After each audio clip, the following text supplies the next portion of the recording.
어머니, 이 약 드시면 몸이 아주 가벼워질 거예요. 세상에 둘도 없는 효부인 줄 알았던 며느리. 하지만 그 며느리가 매일 건넨 영양제의 정체는 저를 치매 환자로 만들어 정신병원에 쳐넣으려는 독약이었습니다.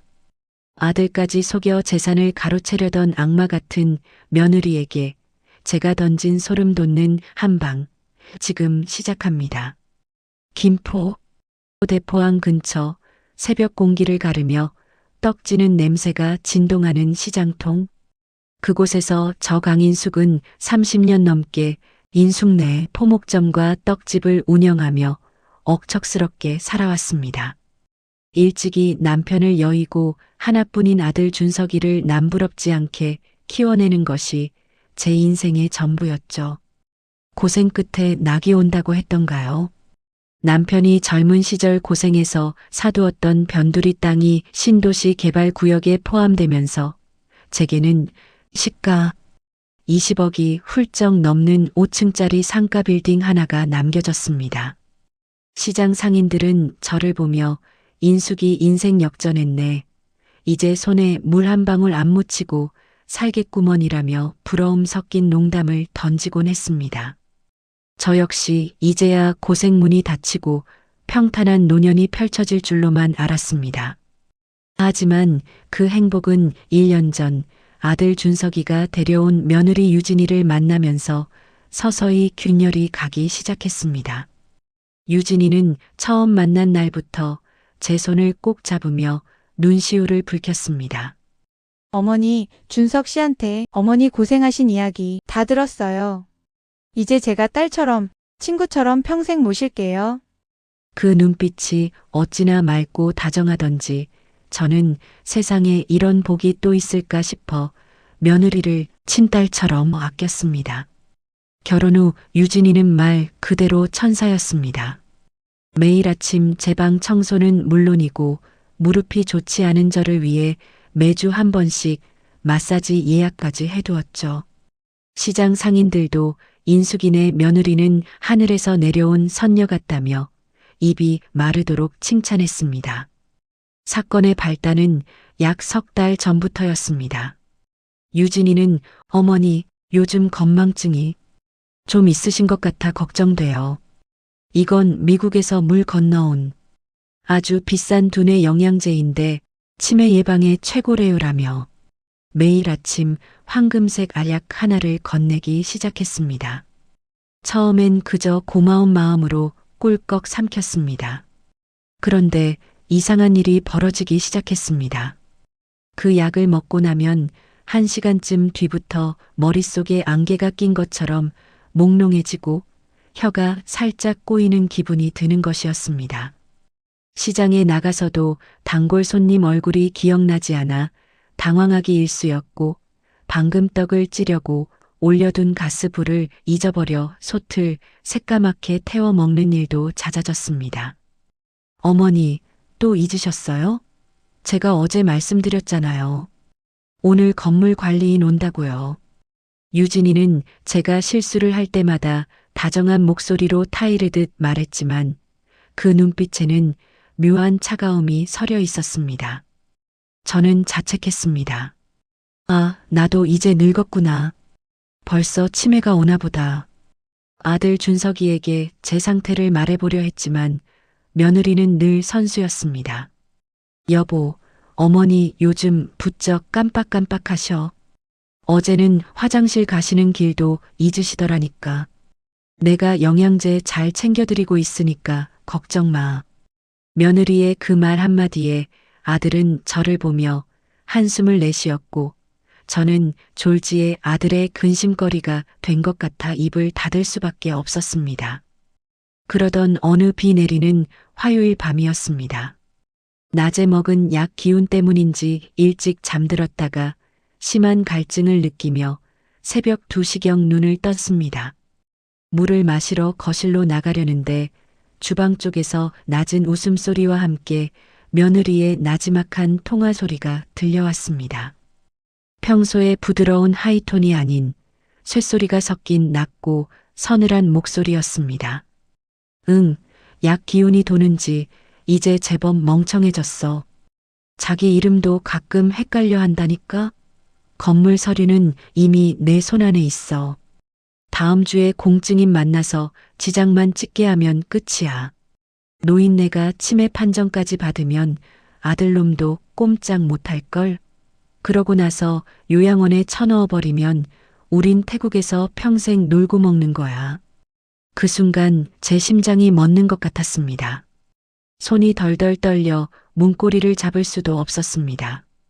제가 딸처럼 믿고 사랑했던 며느리, 제 건강을 위해 영양제를 챙겨주던 그 천사 같은 아이가 지금 제 목숨과 재산을 놓고 도박을 벌이고 있었던 겁니다. 저는 입을 틀어막고 방으로 돌아와 이불을 뒤집어 썼습니다. 어둠 속에서 들리는 제 심장 소리가 어찌나 크던지 며느리에게 들킬까봐 숨조차 제대로 쉴 수 없었습니다. 아침이 밝아오자 며느리는 다시 평소의 천사 같은 얼굴로 제 방에 들어왔습니다. 어머니, 잘 주무셨어요? 자, 여기 영양제 드셔야죠. 쟁반 위에 놓인 그 황금색 알약이 마치 뱀의 눈처럼 저를 노려보는 것 같았습니다. 어제 들은 그 목소리가 귓가에 쟁쟁한데 눈앞에 며느리는 너무나 화사하게 웃고 있었습니다. 저는 떨리는 손으로 약을 받아쥐었습니다. 이걸 먹으면 나는 정말로 미친 사람이 되어 요양원에 갇히게 되는 걸까? 내 아들은 왜 아무것도 모르는 걸까? 며느리의 재촉하는 시선 속에서 저는 생전 처음 느껴보는 극심한 공포와 배신감에 온몸이 무너져 내리는 것 같았습니다. 이제 제 인생은 벼랑 끝에 서 있었습니다. 과연 저는 이 지옥 같은 연극에서 살아남을 수 있을까요? 안개가 자욱하게 내려앉은 목요일 오전이었습니다. 며느리 유진이는 평소보다 훨씬 화사한 연분홍색 원피스를 차려입고 제 방에 들어왔습니다.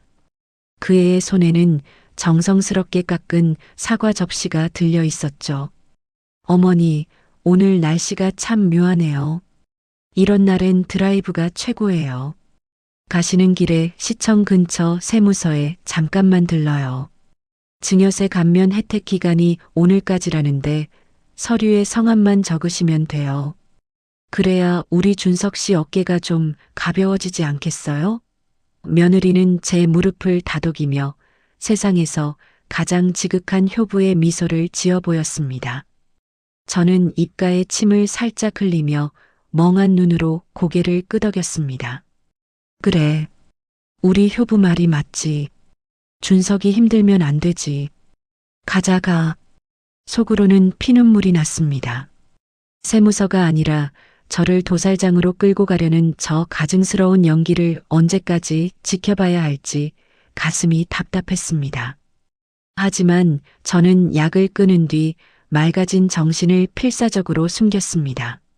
며느리가 운전하는 차 뒷좌석에 앉아 창밖을 보니 익숙한 김포시장통이 멀어지고 낯선 신도시 외곽의 황량한 도로가 나타났습니다. 30분쯤 달렸을까요? 차가 멈춰선 곳은 시청도, 세무서도 아니었습니다. 낡은 상가 건물 3층, 소망법률공증 사무실이라는 빛바랜 간판이 걸린 음침한 곳이었습니다. 건물 안으로 들어서자 퀴퀴한 종이 냄새와 차가운 에어컨 바람이 제 살결을 스쳤습니다. 사무실 안쪽에는 두꺼운 뿔테 안경을 쓴 속을 알 수 없는 눈빛의 남자가 앉아 있었습니다. 그는 제가 자리에 앉기도 전에 두꺼운 서류 뭉치를 내밀었습니다. 며느리는 제 옆에 바싹 붙어 앉아 제 손을 꼭 잡았습니다. 그 손길이 마치 수갑처럼 느껴졌습니다. 어머니, 여기 강인숙이라고 성함 쓰시고 이 도장 찍으시면 돼요. 제가 다 말씀드려 놨으니까 걱정 마세요. 서류의 맨 앞장에는 부동산 무상증여 및 신탁계약서라는 무시무시한 글자가 박혀 있었습니다. 이건 세금 문제가 아니었습니다. 제 30년 피땀 눈물이 서린 빌딩을 통째로 며느리에게 상납하고 저는 관리 권한조차 포기하겠다는 노예 문서였습니다. 제 손이 미세하게 떨리기 시작했습니다. 두려움 때문이 아니라 인간의 탈을 쓰고 어찌 이럴 수 있나 싶은 분노 때문이었습니다. 변호사라는 남자가 사무적인 말투로 재촉했습니다. 어르신, 본인 의사로 증여하시는 거 맞죠?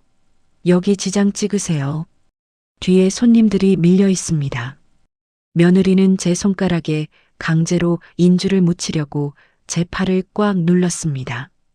그 다정하던 목소리는 간대없고 어머니, 얼른요. 손에 힘 빼세요. 라며 윽박지르는 서늘한 명령만 남았습니다. 그때였습니다. 차 드시고 하세요. 하는 조용한 목소리와 함께 젊은 여직원 하나가 쟁반을 들고 다가왔습니다. 그녀는 찻잔을 내려놓으며 제 손등을 툭 쳤습니다. 깜짝 놀라 그녀를 바라보자 그녀의 눈이 간절하게 떨리고 있었습니다. 그녀가 제 찻잔 밑으로 교묘하게 밀어넣은 것은 작은 포스트잇 메모지였습니다.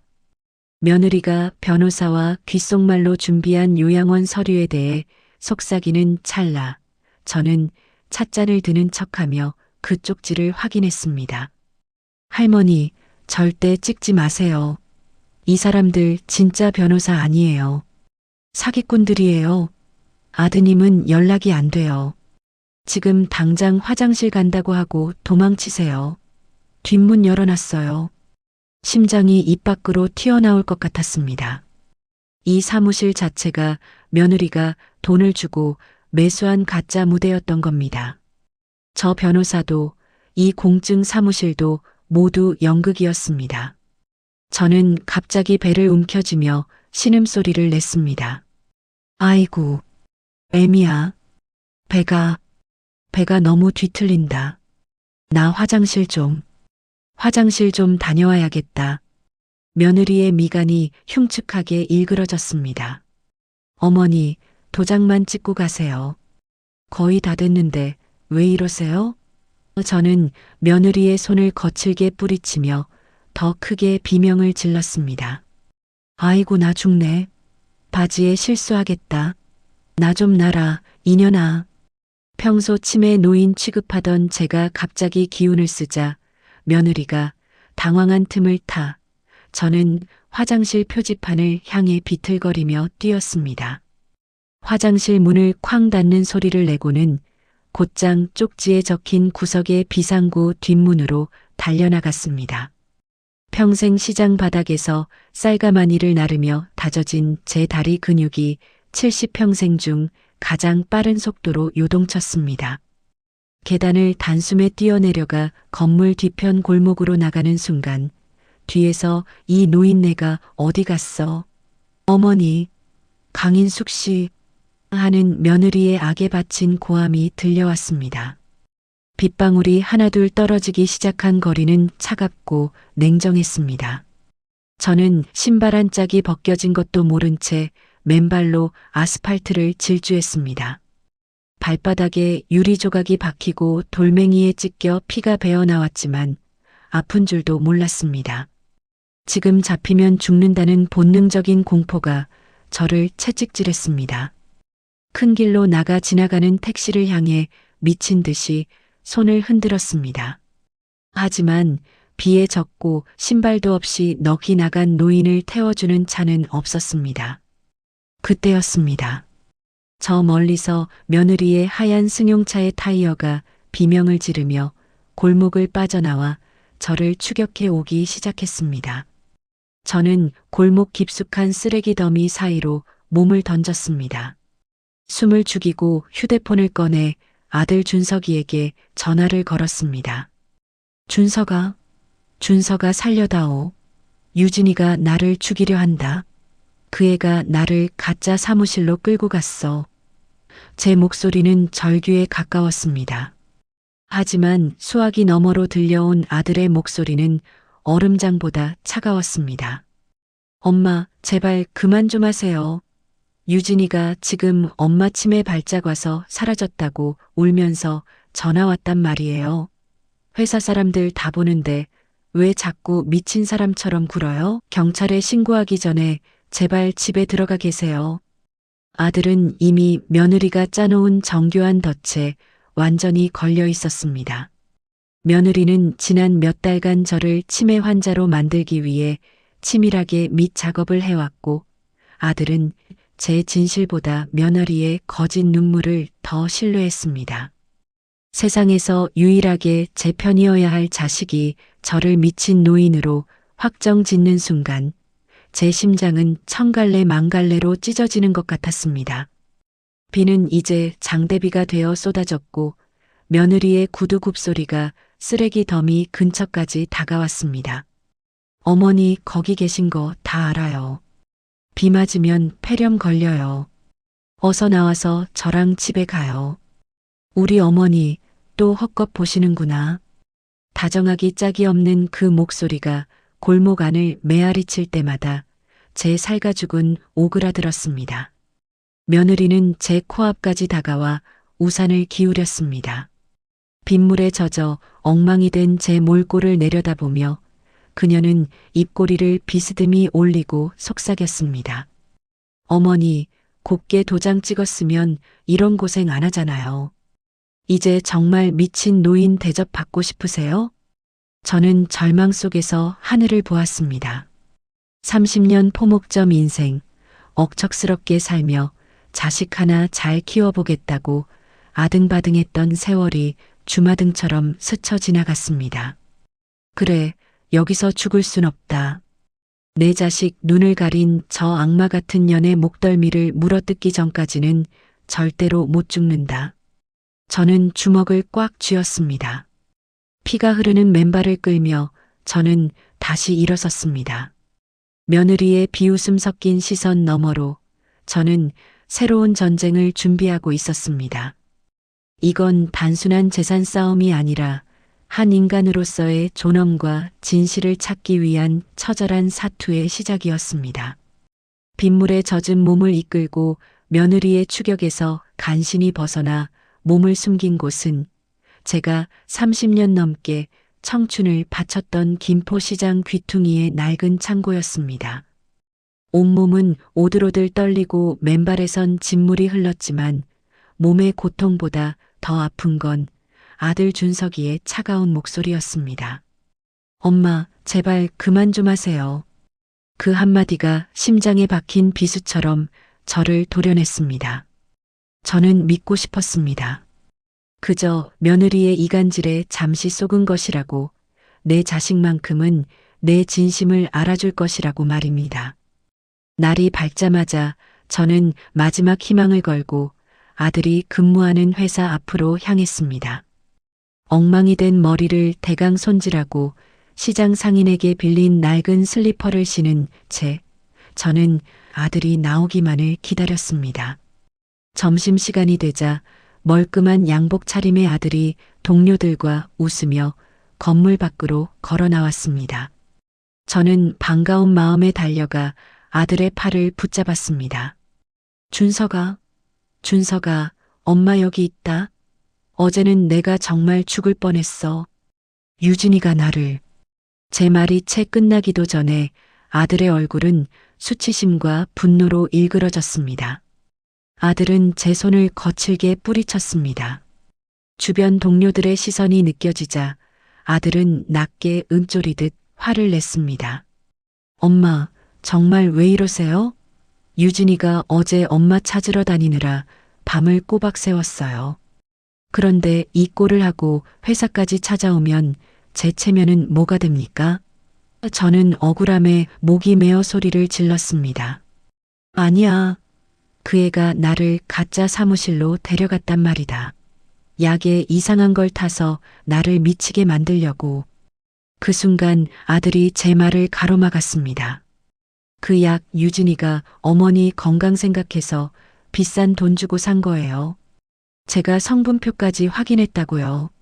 자꾸 이러시면 저 정말 엄마 안 보고 살 겁니다. 제발 병원 예약해 둘 테니 유진이랑 같이 가세요. 아들은 저를 마치 전염병 환자 보듯 밀쳐내고는 황급히 자리를 떴습니다. 동료들의 수군거림이 뒤통수에 꽂혔습니다. 저 할머니가 그 준석 씨네 치매 어머니야? 아이고, 젊은 사람이 고생이 많네. 저는 그 자리에 얼어붙었습니다. 30년 넘게 정직하게 떡을 빚고 포목점을 운영하며 쌓아온 제 명예와 인생이 며느리가 짜놓은 치매라는 프레임에 갇혀 한순간에 무너져 내리고 있었습니다. 이제 저는 김포시장의 여장부 강인숙이 아니라 아들의 앞길을 막는 불쌍하고 미친 노파가 되어버린 것입니다. 저는 갈 곳 없는 발걸음을 옮겨 시장으로 돌아왔습니다. 익숙한 얼굴들이 보였습니다. 하지만 사람들의 반응은 예전과 달랐습니다. 제가 다가가면 슬금슬금 피하거나 동정 어린 눈빛으로 쳐다보며 자기들끼리 속삭였습니다. 인숙 씨, 어쩌다 저렇게 됐대? 며느리가 그렇게 극진하다는데 왜 자꾸 도망을 다닌대? 며느리는 이미 시장 상인들에게도 손을 써둔 상태였습니다. 제가 실종되었을 때 동네를 돌며 눈물로 저를 찾아달라고 애걸복걸했으니 사람들의 눈엔 며느리는 천사고 저는 망령된 노인네일 뿐이었죠.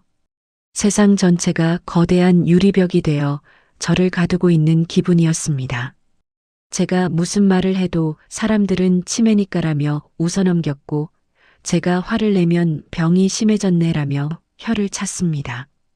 며느리는 제가 어디에 있는지 다 알고 있다는 듯 다시 제 앞에 나타났습니다. 이번엔 아들과 함께였습니다. 아들은 무표정한 얼굴로 제 팔을 붙잡았습니다. 엄마, 이제 고집 그만 피우고 집으로 가요. 유진이가 어머니 좋아하는 갈비찜 해놨대요.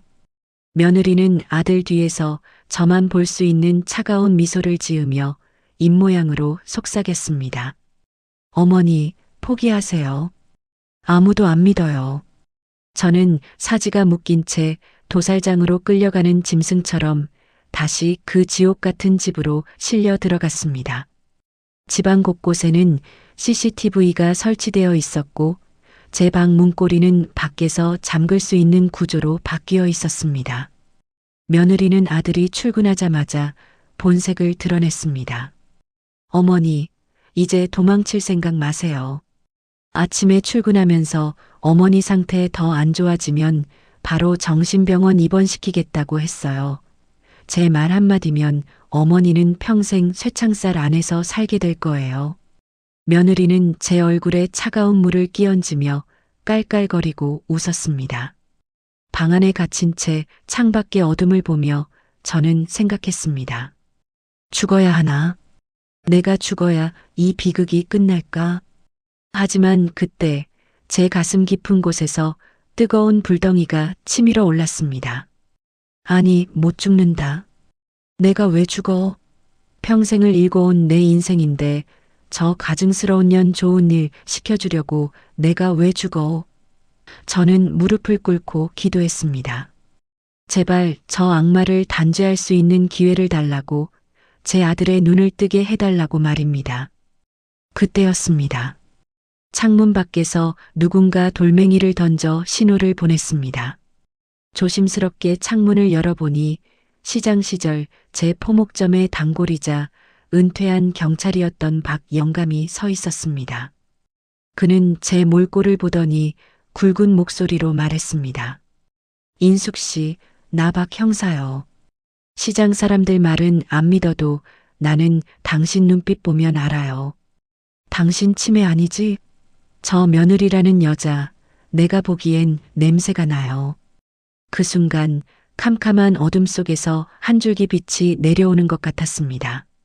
저는 창살을 붙잡고 박 영감에게 매달렸습니다. 박 형사님, 살려주세요. 저 좀 살려주세요. 저 미친 거 아니에요. 제발 도와주세요. 박 영감은 주위를 살피더니 제 손을 꼭 잡았습니다. 걱정 마시오. 내 전직이 형사 아닙니까? 며칠 전부터 저 여자가 집 앞에서 수상한 남자랑 만나는 걸 봤어요. 내가 제대로 파헤쳐 줄 테니 조금만 견디시오. 세상이 저를 버렸다고 생각한 순간 나타난 조력자. 박영감의 등 뒤로 달빛이 비칠 때 저는 처음으로 희망이라는 단어를 떠올렸습니다. 이제 저는 혼자가 아니었습니다. 며느리가 놓은 덫보다 더 크고 단단한 그물을 짜기 위해 저는 다시 눈을 번뜩였습니다.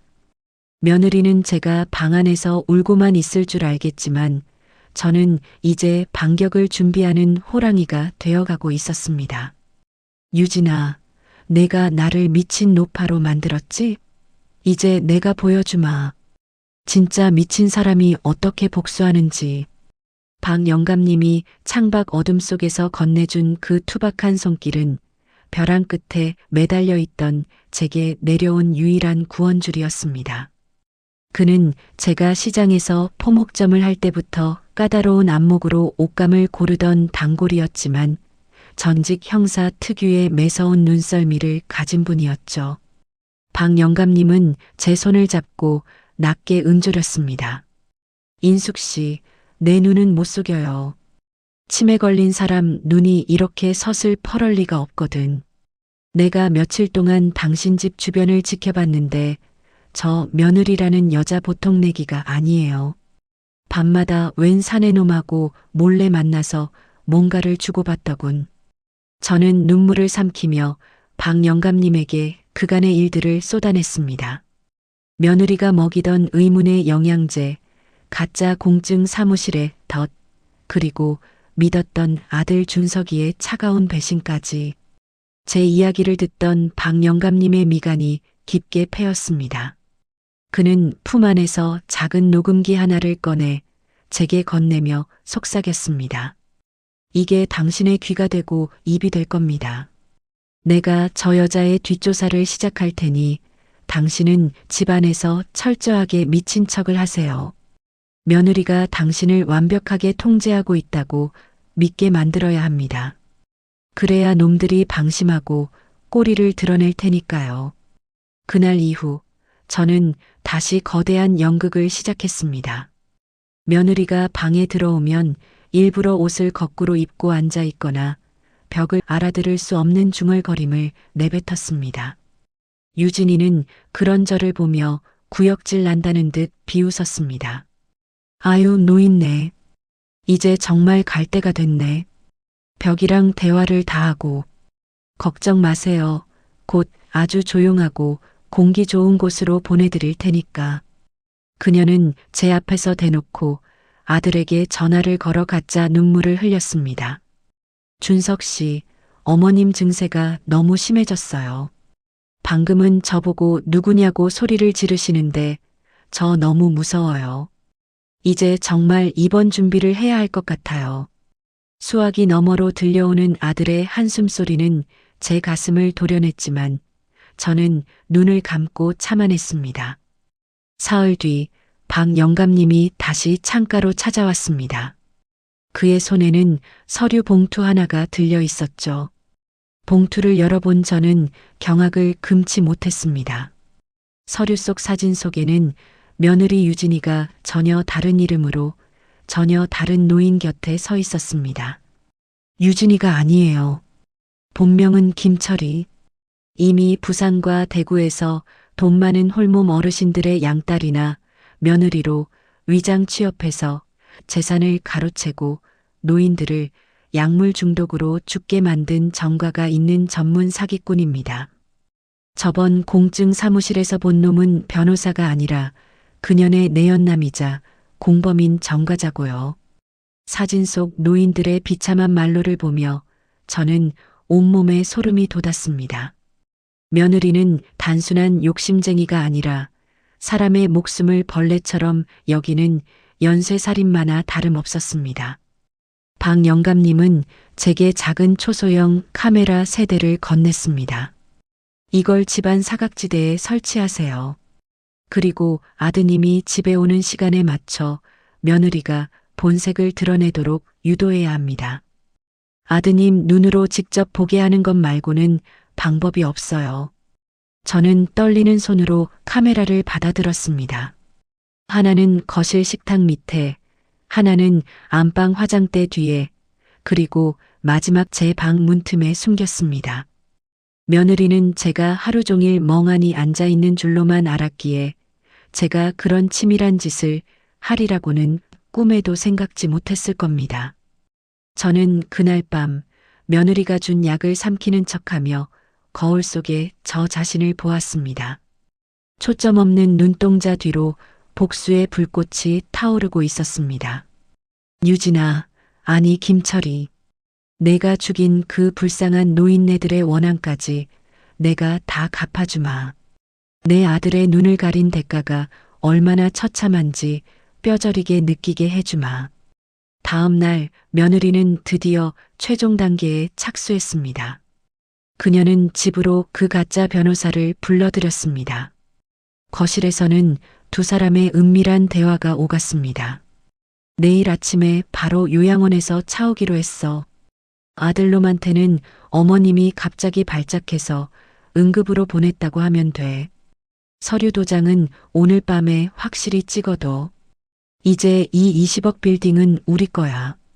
공범 남자의 거친 웃음소리가 거실 가득 울려 퍼졌습니다. 저는 방 안에서 그 모든 대화를 박 영감님이 준 녹음기에 담았습니다. 하지만 더 큰 충격이 기다리고 있었습니다. 며느리가 가방에서 작은 유리병을 꺼내며 말했습니다. 요양원 가는 길에 이 약 좀 더 먹여. 가다가 조용히 잠들게. 사고사로 처리하는 게 뒤탈 없어. 상속 절차 빠르게 밟으려면 그게 제일 깔끔해. 그녀는 제 아들의 어머니를 죽이겠다는 계획을 마치 저녁 메뉴 고르듯 가볍게 내뱉었습니다. 저는 이빨이 부딪히는 소리가 날 정도로 몸을 떨었습니다. 단순히 돈을 뺏는 게 아니라 제 목숨까지 끊으려 하다니. 저는 그날 저녁 퇴근하고 돌아온 아들 준석이의 얼굴을 보았습니다. 피곤에 지친 아들은 제 방에 들러 짧게 인사만 하고 나가려 했습니다. 엄마, 유진이 말 잘 듣고 계세요. 저 너무 힘들어요. 저는 아들의 바짓가랑이를 붙잡고 싶었지만 참았습니다. 대신 아들의 가방 깊숙한 곳에 박 영감님과 연결된 무선 수신기 하나를 몰래 집어넣었습니다. 내일 아침 아들이 회사에 도착하는 순간 박 영감님이 모든 진실이 담긴 영상을 아들의 휴대폰으로 전송하기로 약속되어 있었습니다. 밤이 깊어지자 집안에는 기괴한 정적이 감돌았습니다. 며느리는 제 방으로 들어와 마지막 영양제라며 푸르스름한 알약을 내밀었습니다. 어머니, 이거 드시고 푹 자요. 내일은 아주 좋은 곳으로 소풍 갈 거니까. 그녀의 눈은 이미 저를 산 사람으로 보지 않고 있었습니다. 저는 그 약을 받아 입에 넣고 며느리가 나갈 때까지 기다렸습니다. 문이 닫히는 순간 저는 약을 뱉어내고 어둠 속에서 카메라의 파란 불빛을 확인했습니다. 모든 준비는 끝났습니다. 내일 아침 태양이 뜨면 저 악마들의 잔치는 피눈물로 변할 것입니다. 저는 맨발로 바닥을 긁으며 다짐했습니다. 내일은 내가 죽는 날이 아니라 너희들의 지옥문이 열리는 날이다. 결전의 날이 밝았습니다.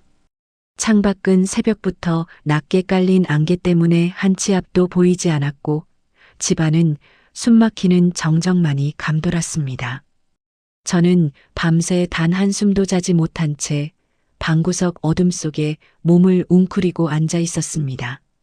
거실에서는 이른 아침부터 며느리 유진이의 분주한 발걸음 소리가 들려왔습니다. 평소보다 들뜬 듯한 그 발소리는 마치 사냥감을 몰아넣은 포수처럼 경쾌하기까지 했습니다. 드디어 저를 요양원이라는 이름의 감옥으로, 아니 영원한 잠의 세계로 보내버릴 사고의 날이 시작된 것입니다. 오전 8시 며느리는 아들 준석이를 출근시키기 위해 현관문 앞에서 연기를 시작했습니다. 준석 씨, 비타민 챙겼죠? 어머니는 제가 잘 돌보고 있을게요. 오늘 병원 정밀 검사 날이니까 결과 나오면 바로 연락할게요. 걱정 말고 다녀와요. 아들은 며느리의 뺨에 가볍게 입을 맞추며 대답했습니다. 유진아, 고생이 많아. 엄마가 요즘 자꾸 이상한 소리를 해서 내가 마음고생이 심하지? 내가 주말에 맛있는 거 사줄게. 현관문이 닫히는 소리와 함께 아들의 찻소리가 멀어지자 집안의 공기는 순식간에 싸늘하게 변했습니다. 며느리는 곧장 제 방으로 들이닥쳤습니다. 그녀의 손에는 낯선 서류 뭉치와 함께 어제 박 영감님과 나누었던 그 푸른색 액체가 담긴 주사기가 들려 있었습니다. 노인네, 아직 안 자고 있었어? 이제 그만 버티고 눈 좀 감직을 해.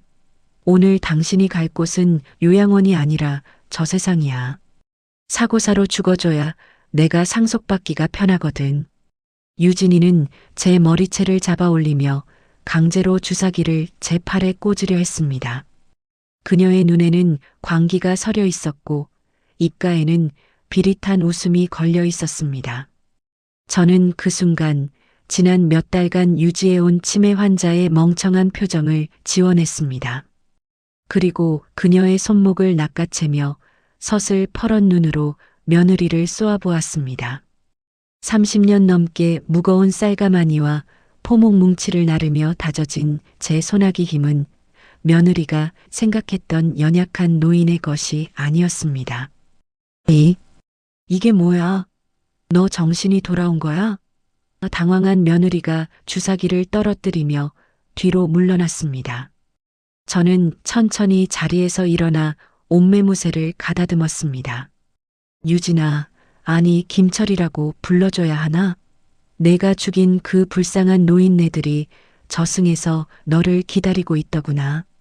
제 입에서 본명이 나오자 며느리의 얼굴은 흑빛으로 변했습니다. 하지만 그녀는 이내 가방에서 날카로운 과도를 꺼내 들었습니다. 어떻게 알았는지 모르겠지만 여기서 너만 죽으면 아무도 몰라. 아들은 이미 너를 미친 사람으로 생각하고 있거든. 경찰에 신고해봐. 누가 내 말을 믿어줄 것 같아? 그녀가 칼을 휘두르며 제게 달려드는 순간 저는 거실 식탁 위에 놓인 제 스마트폰을 가리켰습니다. 신고? 그럴 필요 없다. 이미 500만 명이 넘는 사람들이 내 그 추악한 주둥이를 지켜보고 있으니까. 스마트폰 화면에는 실시간 라이브 방송 채팅창이 폭포수처럼 쏟아지고 있었습니다. 박 영감님이 미리 세팅해둔 유튜브 채널을 통해 며느리가 제 머리채를 잡고 살해를 모의하던 순간부터 지금 이 칼부림 현장까지 모두가 생중계되고 있었던 것입니다. 이게 뭐야? 당장 꺼.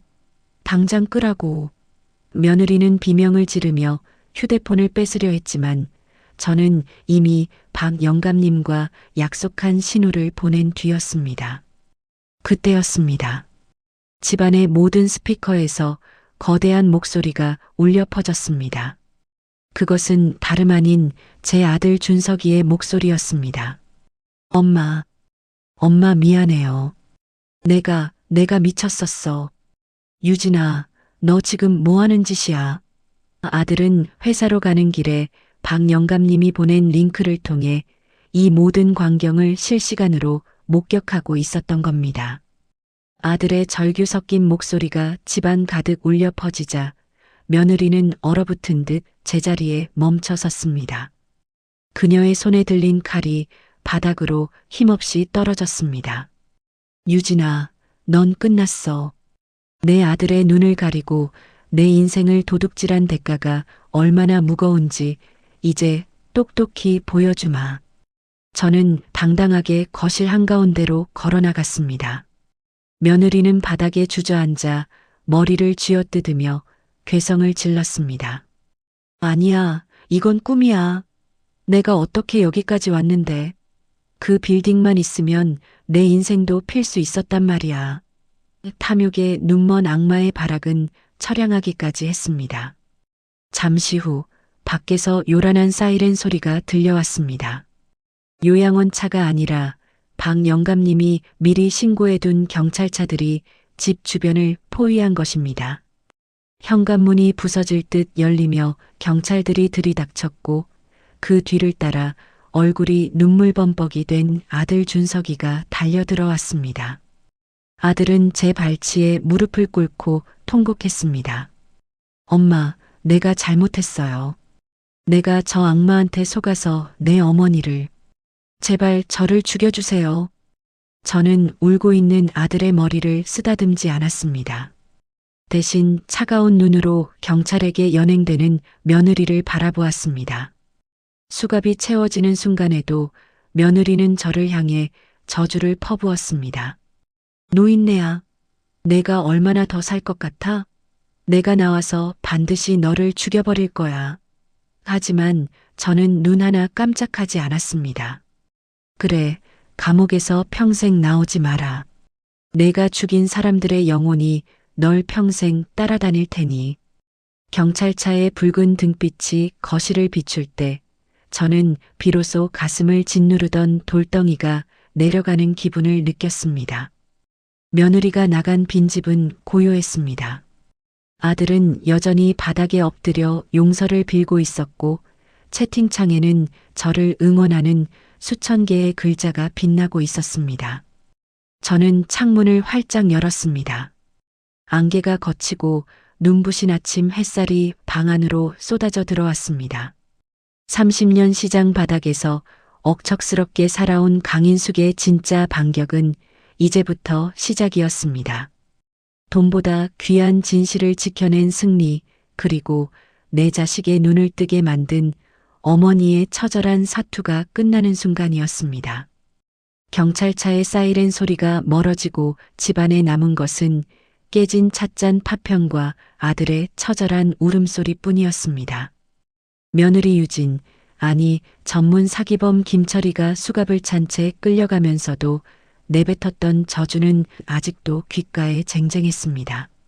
하지만 저는 그 비참한 발악보다 제 발치를 붙잡고 오열하는 아들 준석이의 모습이 더 가슴 아팠습니다. 30년을 오로지 이 아이 하나만을 위해 시장 바닥에서 떡을 치고 천을 뗐는데 가장 믿었던 자식에게 버림받았던 그 며칠간의 기억은 쉽게 씻기지 않는 흉터가 되었습니다. 사건은 거기서 끝이 아니었습니다.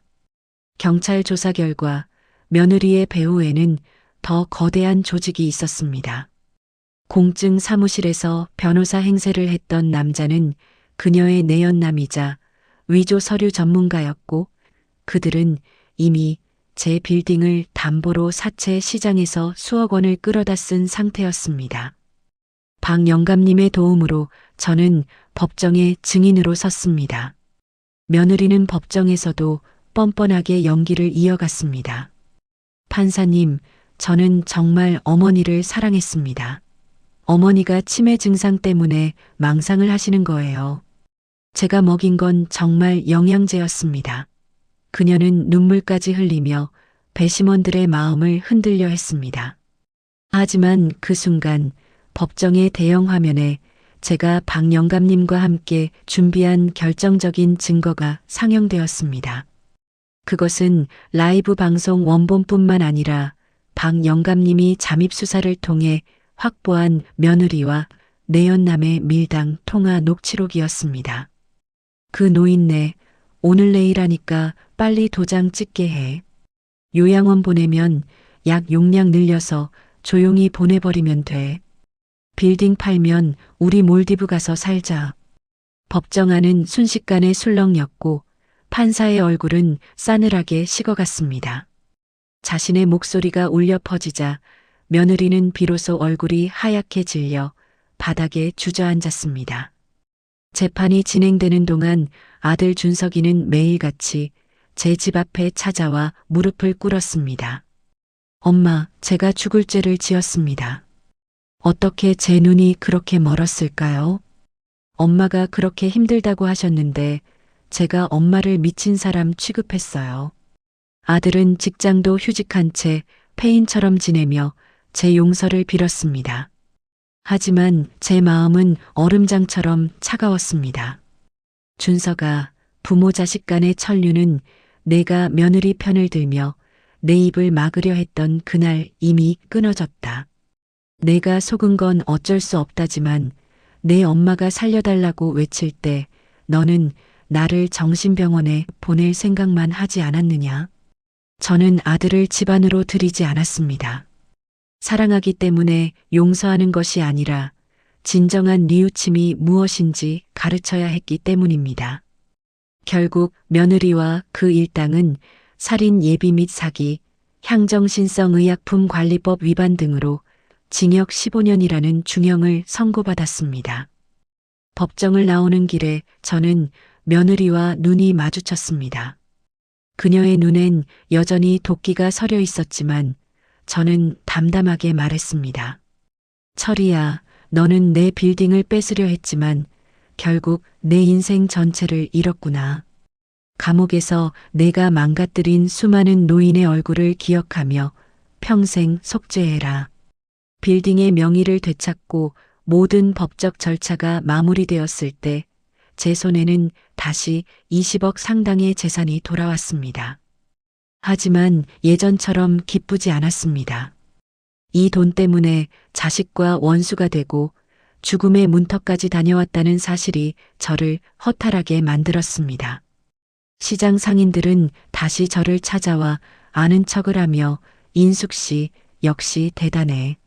그 악마 같은 며느리를 잡아내다니 라며 추켜 세웠습니다. 하지만 저는 그들의 환호 뒤에 숨겨진 차가운 방관자적 시선을 이미 보았습니다. 고립되었을 때 아무도 도와주지 않았던 그 차가운 시장 골목의 공기를 저는 평생 잊지 못할 것입니다. 어느 날 저녁 박 영감님이 소주 한 병을 들고 저를 찾아왔습니다. 인숙 씨 고생 많았소. 이제 좀 편히 쉬시오. 저는 박 영감님께 진심 어린 감사를 전했습니다. 영감님 아니었으면 저는 지금쯤 이름 모를 산천에 뿌려졌을 겁니다. 세상 사람 다 저를 미쳤다고 할 때 저를 믿어준 건 영감님 뿐이었어요. 박 영감님은 웃으며 대답했습니다.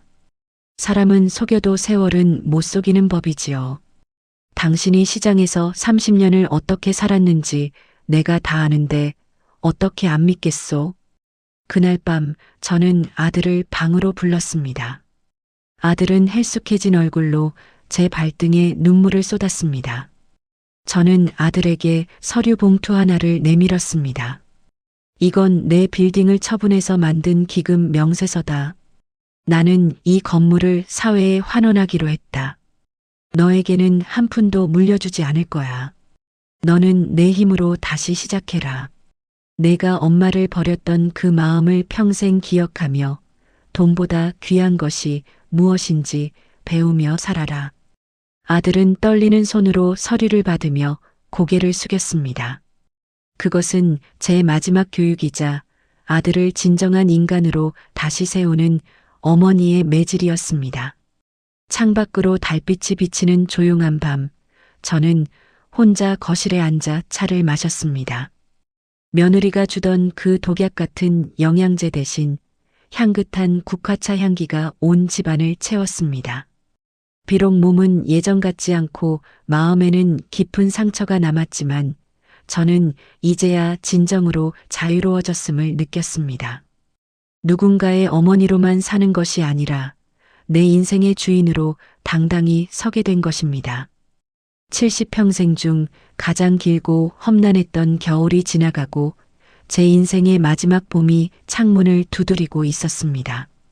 며느리가 감옥으로 떠나고 아들과의 모진 폭풍우가 지나간 자리에는 고요한 평화가 찾아왔습니다. 하지만 그 평화는 예전처럼 누군가에게 의지하는 나약한 평화가 아니었습니다. 저는 제 인생의 마지막 페이지를 어떻게 장식할지 고민했습니다. 20억이라는 돈은 저를 죽음의 문턱까지 밀어넣기도 했지만 이제는 누군가를 살리는 생명줄로 쓰기로 마음먹었습니다. 저는 남편이 유산으로 남긴 그 상가 빌딩을 과감히 처분했습니다.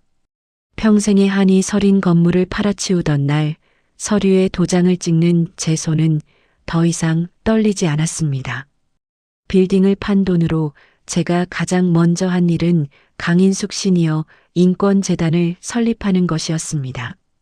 저처럼 가족의 가스라이팅에 시달리거나 치매라는 낙인이 찍혀 재산을 가로채 당하는 노인들을 보호하고 법적으로 돕는 곳이죠. 재단 개소식 날 시장 상인들과 박 영감님, 그리고 이제는 제법 철이 든 아들 준석이가 찾아왔습니다. 준석이는 재단에서 무보수 봉사직으로 일하며 속죄의 시간을 보내고 있었습니다. 아들은 더 이상 번듯한 대기업 대리님은 아니었지만 이제야 사람 냄새 나는 제 아들로 돌아온 것 같아 마음이 한결 가벼웠습니다. 어머니, 오늘 정말 멋지십니다. 박 영감님이 정장을 갖춰 입고 꽃다발을 건넸습니다. 저는 웃으며 대답했습니다. 영감님 덕분에 되찾은 목숨인데 남은 생은 덤이라 생각하고 베풀며 살려고요. 재단 사무실 벽에는 며느리가 제게 먹였던 그 푸른 약병 대신 저를 응원했던 수만 명의 시청자가 보내준 격려의 메시지들이 액자에 담겨 걸려 있었습니다. 그것을 볼 때마다 저는 깨닫습니다. 세상이 나를 버린 것 같아도 진실을 외치는 목소리에는 반드시 누군가 응답한다는 사실을 말입니다. 재단 운영을 시작하면서 저는 전국에서 저와 비슷한 사연을 가진 노인들의 전화를 받았습니다. 자식에게 재산을 물려주자마자 요양원으로 쫓겨난 할머니, 며느리의 폭언에 숨죽여 사는 할아버지들. 저는 그분들의 손을 잡고 제 이야기를 들려주었습니다. 나이가 들었다고 인생의 운전대를 자식에게 넘겨주지 마세요. 내 도장, 내 명예, 내 인생은 끝까지 내가 쥐고 있어야 합니다. 그래야 자식도 나를 존중하고 나도 내 존엄을 지킬 수 있습니다. 제 강연을 듣던 어르신들이 눈물을 훔치며 박수를 칠 때마다 제 가슴 속 응어리졌던 상처들도 조금씩 아물어갔습니다. 어느 날 오후 저는 혼자 김포시장을 찾았습니다. 30년 넘게 떡을 빚던 그 골목은 여전히 활기가 넘쳤습니다. 상인들은 이제 저를 보며 수군거리지 않습니다. 대신 재단 이사장님 오셨네 라며 반갑게 인사를 건넵니다.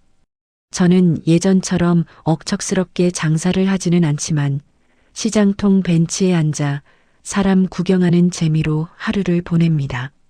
맨발로 빗속을 달리던 그 처절했던 밤도 아들의 차가운 외면에 무너졌던 그 낮도 이제는 지나간 바람처럼 느껴집니다. 며느리 김철희에게서는 가끔 편지가 옵니다. 여전히 감옥 안에서 억울함을 호소하거나 돈을 보내달라는 구걸 섞인 내용입니다. 저는 그 편지들을 읽지 않고 화로에 태워버립니다. 증오도 사랑의 일종이라는데 저는 이제 그녀를 미워하는데 쓸 에너지조차 아깝습니다. 그녀가 앗아가려 했던 제 시간은 이제 오로지 저를 위해 그리고 저와 같은 처지의 사람들을 위해 쓰이고 있기 때문입니다. 해질녘 저는 집으로 돌아와 마당에 심은 국화에 물을 줍니다. 아들 준석이가 퇴근하며 과일 상자를 들고 들어옵니다. 엄마, 저녁은 제가 맛있는 된장찌개 끓여드릴게요. 예전처럼 며느리가 해주는 화려한 진수성찬은 아니지만 아들이 직접 끓인 투박한 찌개 냄새가 온 집안을 따뜻하게 채웁니다. 저는 아들에게 말했습니다. 준석아, 엄마는 이제 내 효도 안 받아도 행복하다. 너는 내 인생을 살고 나는 내 인생을 살자꾸나. 그게 우리가 서로를 진심으로 사랑하는 방법이다. 밤이 깊어지면 저는 서재에 앉아 일기를 씁니다. 오늘의 마지막 문장은 항상 같습니다. 오늘도 나는 내 이름으로 당당하게 살았다. 70세, 누군가는 저무는 나이라고 말하지만 제게는 새로운 시작이었습니다. 죽음의 위기를 딛고 일어선 사자처럼 저는 남은 여생을 누구의 방해도 받지 않고 고고하게 살아갈 것입니다. 이 이야기가 지금 이 순간에도 어둠 속에서 울고 있을 누군가에게 작은 촛불이 되기를 간절히 소망합니다. 인생의 봄날은 꽃이 피는 계절에 오는 것이 아니라 내 마음의 주인으로 당당히 서는 그날 찾아오는 것입니다. 저는 이제야 비로소 진짜 봄을 만났습니다. 30년 포목점 할머니가 아닌 인생의 승리자 강인숙으로 말입니다. 세상에 어떻게 이런 며느리가 있을까요?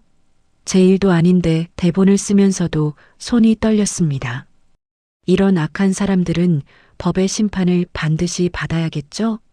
여러분이 보시기에 이 며느리 어떤 벌을 받아야 마땅할까요? 따끔한 한마디 부탁드립니다. 구독과 좋아요는 영상 제작에 큰 힘이 됩니다. 감사합니다.